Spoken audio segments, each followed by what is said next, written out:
Alrighty, so we're just about ready to put the blades into this Macuahuitl, and the way I like to do it is that I put glue on this yarn over here.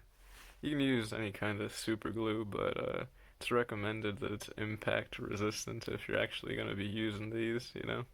And you're going to want a little wet rag to clean up any excess glue. For this particular razor sword, we're going to be using one of these utility knives and these single edge razors. So, alright, I'll show you how I do it.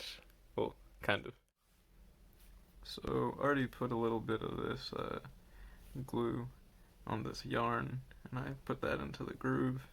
You're going to want to put a little bit on the blade itself, just to make sure that you got enough on there.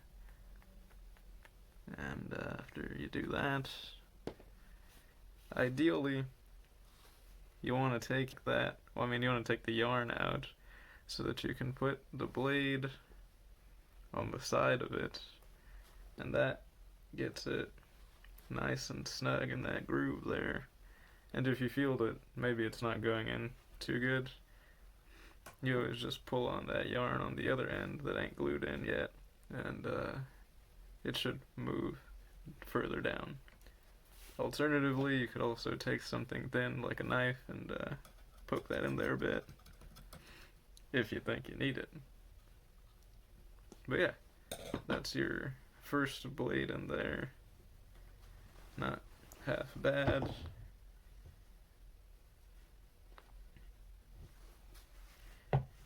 We're going to repeat that process 11 billion times with these little buddies.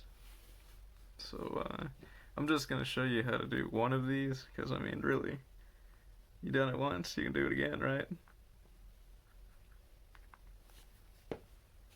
You put that glue on there, you take your yarn out a bit,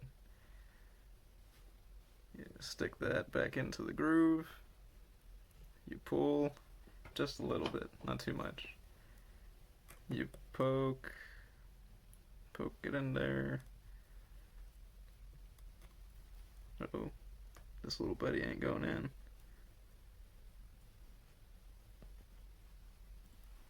I think I might have to use another one of these because it's thinner than my blade that I chose to push that yarn in there.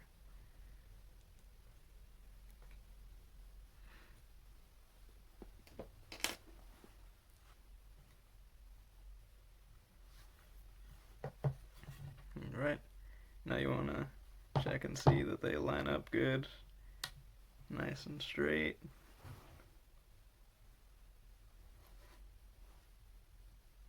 Now you got your second blade in there.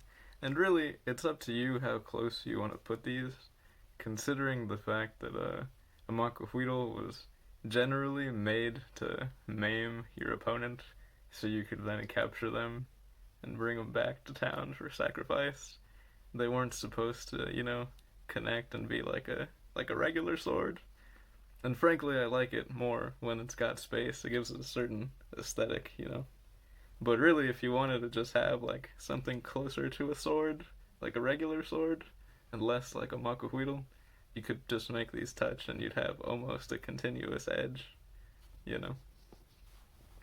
But yeah, considering I'm gonna be doing this for a while and I don't have the ability to speed up film that much, I'm just gonna cut it off now.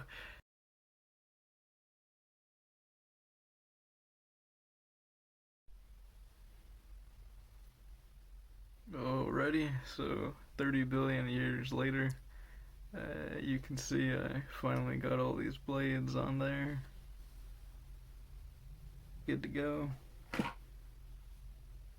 If you're wondering what these little tapes are for, it's just to keep the blades from falling over in the spots where the groove might have been a little too big and they were still kind of wobbly while it dries. You can chop off this little nub over here when it's done drying. Same thing on this end over here. But yeah, you're just about ready to go. I'll probably paint these black. But I don't know, considering I'm gonna light this whole thing on fire, it seems like an awful lot of effort. But we'll see. I'll just wait for it to dry and I'll get back to you.